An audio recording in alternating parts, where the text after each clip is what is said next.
Maing buntag kanatong tanan o bulahang Domingo. Welcome nining ato ang Santos nga Misa, ilabi na sila nga nagsunod nato online mass. Mangutana ko ninyo, kaila ka anang imong tapad karon? Lingi ang imong tapan, kaila ba ka? Nakaila ba ka niya or basin sa ngalan ra? Nakaila ka o wala? Nakaila. Pero napag yung mga butang nga wag yung kakaila. No? Napanay gitaguan nga wag na isulti diha nimo. Kung wag kakaila, okay ra.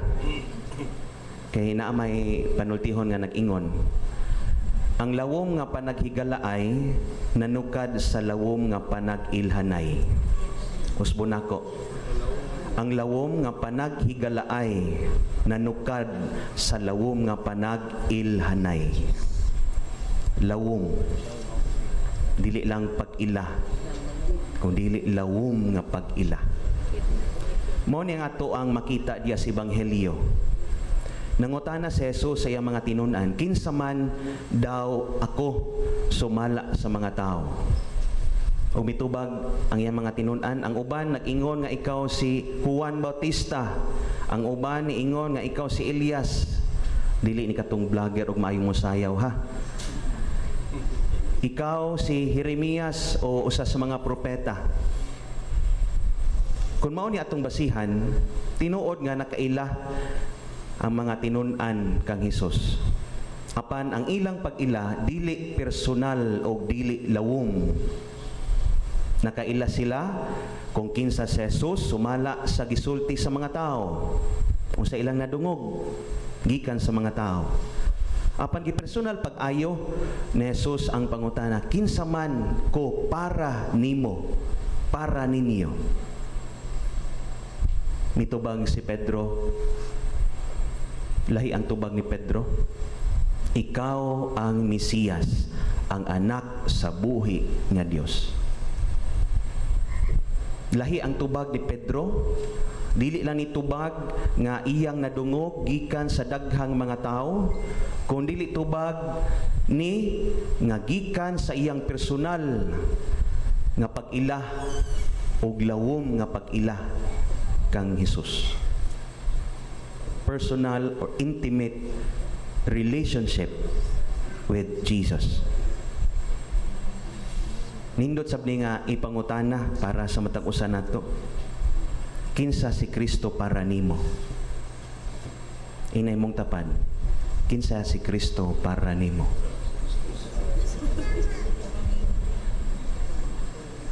Pangutana, dili kon kinsa si Jesus para sa uban.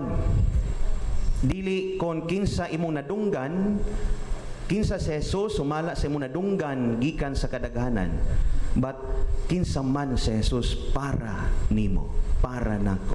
Who is Jesus for me? Ang usa ka relasyon dili mo lig-on tungod lang kay sige mo og kita o sige mo og abot. To know a person needs time, needs to be listened to, needs chatting, needs sharing, and deep knowing sa usag-usa. Mausab niya atong relasyon sa Ginoo. Nakaila ba gyud ta sa Ginoo? Usbon nako ha, ang pagsalig mutubo gikan sa pag-ila. Trust grows from knowing. Ang tinuod nga pagsalig nagagikan sa lawom nga pag-ila. Kung lawom ang atong pag-ila sa usa ka tawo ug nasayo ta nga tinuod siyang nahigugma nato, bisan unsa pa ang mahitabo, makasalig ta nga dili ta niya biyaan o pasagdan. Tinuod dili. Kanagod imuhang pamilya, kung nakaila ka sa pamilya, sa imong pamilya, sa imong asawa o sa imong bana, sa imong mga anak, makasalig ka nga kana sila mahigugma gyud na, di gyud na mobiya nimo. Nga kung atong hisgutan ang Ginoo, ang pinakadakong pagmatuod nga gusto sa Ginoo nga makaila nato mao ang krus. Kita na mong krus? Ha? Naatay krus dinhi. Tus babaw. Tanawa ang krus. Tutuki ang krus. Diya sa krus, makita nato nga ang Ginoo midupa. Daw nag-ingon ba nga, mauni ako. Mauni akong gugma para nimo. Ako ang Ginoo nga maluluyon. Ako ang Ginoo nga mapasayloon. Ako ang Ginoo nga mahigugmaon. Ako ang Ginoo nga dili mo biya nimo sa tanang panahon. Midupa siya. Para nimo, para niya, para nako, para natong tanan. Murag gihatag nas Ginoo ang tanan. But from our end, unsa man atong nahatag ngadto niya. Uy. Unsa may nahatag nato ngadto sa Ginoo. Gihatag niya ang iyang presensya. Gihatag ba nato atong panahon para niya? Gihatag niya iyang kinabuhi. Gihatag ba nato ang atong kinabuhi ug panahon para niya? Gihatag niya iyang gugma. Gitugutan ba nato nga ang atong kinabuhi mausab ug mahulma? Kay kung dili lawom atong pag-ila kaniya, dali ta mahadlok, dali ta mo reklamo, dali ta mo surrender o magpalayo. Apan kung lawom atong pag-ila kang Kristo, mahimo ta nga makaingon ta ba nga mahimo ra gyud ko nga makahilak pero dili ko mo surrender. Mahimo ta nga mahadlok pero pabilin tang masaligon. Amen. Sure? Bantay. So unsa man ato ang unsaon man nato pag-ila sa Ginoo? Tulo ka butang. Una, never miss the mass. Unsa to? Never miss the mass. Ayaw gyud og kalimti ang santos nga misa. Sa santos nga misa, diha nato magtagbo, diha nato masinati ang Ginoo. Sa misa, anaa siya sa atong taliwala. Diha sa misa, makig-uban siya nato, gani iyang ihatag ang iyang lawas ug dugo. Iyang kinatibuk-an nga kinabuhi, lawas ug dugo. Kanindot.